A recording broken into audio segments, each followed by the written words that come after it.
नमस्कार दोस्तों, मैं हूं अर्पित और एक बार फिर से आपका स्वागत है। समाजवादी पार्टी की चायल विधानसभा सीट से विधायक पूजा पाल ने उत्तर प्रदेश के राज्यसभा चुनाव में सपा से गद्दारी करते हुए भारतीय जनता पार्टी के पक्ष में वोटिंग की थी और अब अगर सूत्रों की माने तो समाजवादी पार्टी के राष्ट्रीय अध्यक्ष अखिलेश यादव ने मन बना लिया है कि वो राज्यसभा चुनाव में गद्दारी करने वाले सभी विधायकों के खिलाफ कार्रवाई करेंगे और उनकी विधानसभा सदस्यता समाप्त कराएंगे। ऐसे में आज हम बात करेंगे चायल विधानसभा सीट से जब उपचुनाव होंगे तो सपा यहां पर किसे अपना प्रत्याशी बनाने जा रही है और इस सीट के जातीय समीकरण के बारे में भी बात करेंगे।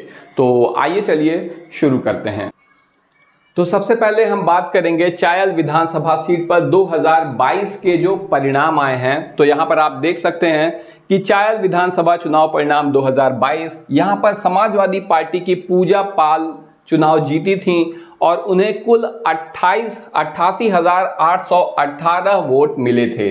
ये कुल वोट का 39.65% है, यानी कि लगभग 40% है। वहीं दूसरे स्थान पर अपना दल, आपको याद है अपना दल सोनेलाल पटेल भारतीय जनता पार्टी का सहयोगी दल है और यहां से भाजपा ने चुनाव नहीं लड़ा था, अपना दल को यह सीट दी गई थी जहां नागेंद्र प्रताप सिंह पटेल ने यहां पर चुनाव लड़ा था, दूसरे स्थान पर रहे थे। इन्हें 75,609 वोट मिले थे जो कि कुल वोटों का 33% है लगभग।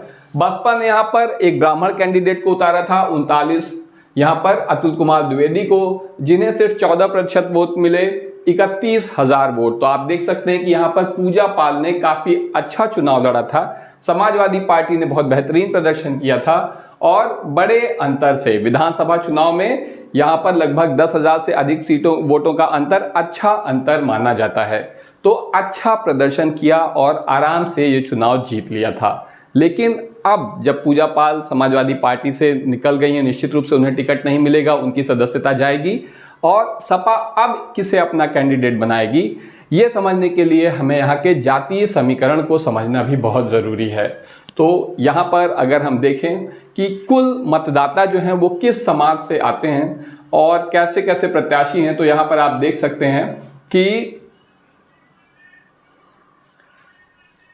यहाँ पर सामान्य वर्ग के लिए ये सीट जो है आरक्षित है। कौशाम्बी की चायल विधानसभा सीट सामान्य वर्ग के लिए आरक्षित है और 2012 के पहले अनुसूचित जाति के लिए चायल विधानसभा सीट आरक्षित हुआ करती थी। इसके बाद भी यहाँ सामान्य वर्ग के अलावा दलित एवं पिछड़े वर्ग के लोग विधायक बनने का दंभ भर रहे हैं। ऐसे में ये सीट जो है बीजेपी के खाते में जाएगी कि नहीं जाएगी, इस बारे में हमें बात करनी नहीं है। हम लोग को बात करना है कि यहाँ पर वोटर कितने हैं, किस पार्टी के कितने वोटर हैं।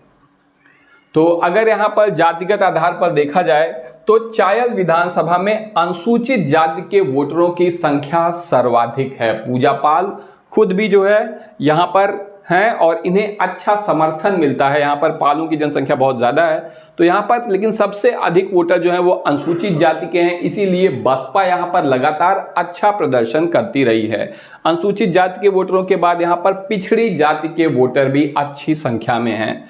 यहाँ पर दोनों बिरादरी के लोगों पर नेताओं की नज़र रहती है। लेकिन अगर बात करें निर्णायक भूमिका की तो सिर्फ दलित बिरादरी के वोटर ही यहाँ पर रहते हैं। इसलिए चुनाव के दौरान विधानसभा में बड़े दलित नेताओं की यहाँ पर जनसभा भी होती रही है।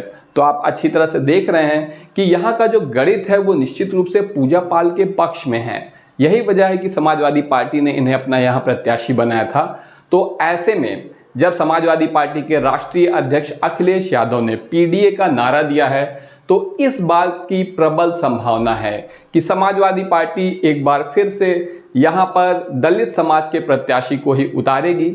और जैसा कि पिछले लोकसभा चुनाव में देखा गया है कि गैर यादव ओबीसी वर्ग ने बड़ी संख्या में समाजवादी पार्टी को वोट दिया है, वहीं एक बात मैं और बिल्कुल स्पष्ट कर देना चाहता हूं कि दलितों के वोट बड़ी संख्या में सपा के समर्थन में गए हैं। बहुत से लोग ऐसा कहते हैं कि जो गैर जाटव वोट हैं उन्होंने ही खाली सपा का समर्थन किया है, जाटव ने सपा का समर्थन नहीं किया है, वो अभी भी बसपा के साथ है।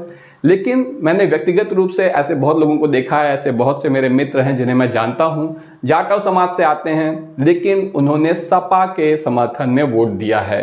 खासतौर से शिक्षित वर्ग, खासतौर से अध्यापक वर्ग ने बहुत बड़ी संख्या में सपा के समर्थन में वोट दिया है। तो इस बात की प्रबल संभावना है कि यहाँ पर दलित समाज से ही समाजवादी पार्टी अपना प्रत्याशी चुनेगी और भाजपा के लिए यहाँ पर चुनाव जीतना अभी भी टेढ़ी खीर होगा। खास तौर से तब अगर मायावती जी की बहुजन समाज पार्टी बहुत अच्छा प्रदर्शन नहीं करती है तब। इस बारे में आपका क्या कहना है कमेंट सेक्शन में ज़रूर बताएं। अभी के लिए बस इतना ही, धन्यवाद।